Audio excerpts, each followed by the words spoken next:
শুক্রবার প্রথম পর্বের ভোট শুরুর আগে বুধবার শেষবারের মতো প্রচারণা চালান ভারতের ক্ষমতাসীন ও বিরোধী দলের নেতারা, যেখানে আবারও সরকার গঠনের গ্যারান্টি দেন ভারতীয় জনতা পার্টির নেতা নরেন্দ্র মোদী। তাই ভোট নষ্ট না করার জন্য জনগণের প্রতি আহ্বান জানান তিনি। বিপরীতে কংগ্রেস পার্টির নেতা প্রিয়াঙ্কা গান্ধী বলেন, যদি সুষ্ঠুভাবে নির্বাচন হয় তাহলে 180টির বেশি আসন পাবে না বিজেপি। अगर कांग्रेस को आपने एक भी वोट दिया, कम्युनिस्टों को एक भी वोट दिया, तो केंद्र में सरकार नहीं बना सकता, आपका वोट बेकार जाएगा। और इसलिए आपका वोट बीजेपी की सरकार बनाएगा, एक गारंटी है। अगर इस देश में आज के दिन ऐसा चुनाव हो जिसमें कोई गड़बड़ी नहीं हो, जिसमें ईवीएम में कोई गड़बड़ी नहीं है, तो मैं दावे के साथ कह सकती हूँ ये 180 से ज्यादा सीट नहीं ले सकते, उससे भी कम लेंगे।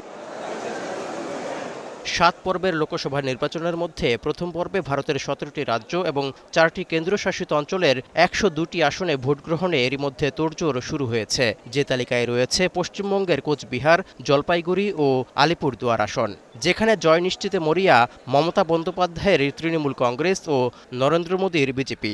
সব মিলিয়ে এমন উত্তপ্ত ভোট হওয়ায় সতর্ক অবস্থানে রয়েছে আইন শৃঙ্খলা বাহিনীর সদস্যরা। এর মধ্যে মণিপুর ও ছত্তিশগড়ে ভোটের দিন সহিংসতার আশঙ্কায় সবচেয়ে বেশি নিরাপত্তা কর্মী মোতায়েন করেছে নির্বাচন commission. In a 3-layer of security which is covered by AR, Army and CRPF and State Police, we are manning all the peripheral areas. এ দফায় সবচেয়ে বেশি ভোট গ্রহণ হবে তামিলনাড়ুতে, কারণ দক্ষিণ ভারতের এই রাজ্যে 39টি লোকসভা আসনের সবগুলোতেই ভোট হবে শুক্রবার। এরপর ভোটের দ্বিতীয় পর্ব 26 এপ্রিল, তৃতীয় পর্ব 7 মে, চতুর্থ পর্ব 13 মে, পঞ্চম পর্ব 20 মে, ষষ্ঠ পর্ব 25 মে এবং সপ্তম পর্বের ভোট হবে 1 জুন। বিশ্বের সবচেয়ে বড় এই ভোট পর্ব চলবে 47 দিন পর্যন্ত, আর প্রতিটি পর্যায়ে এই ভোট হবে পশ্চিমবঙ্গে। ভোটের ফলাফল প্রকাশিত হবে 4 জুন। 16 জুন চলতি লোকসভার মেয়াদ শেষ হওয়ার আগেই নিশ্চিত করতে হবে নতুন লোকসভা।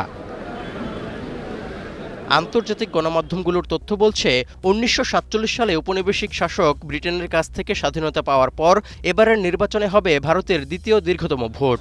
এর আগে 1951 সালের 25 অক্টোবর থেকে 1952 সালের 21 ফেব্রুয়ারি পর্যন্ত 4 মাস ধরে ভারতে চলেছিল নির্বাচন। তৌহিদুর রহমান, এখন বিশ্ব। কাপড় না, ওকে দিন এসএমসির জয়া স্যানিটারি ন্যাপকিন। কাপড় ফেলে জয়া আনুন, মেয়েকে এগিয়ে রাখুন। জয়া স্যানিটারি ন্যাপকিন, পিছিয়ে থাকবো না।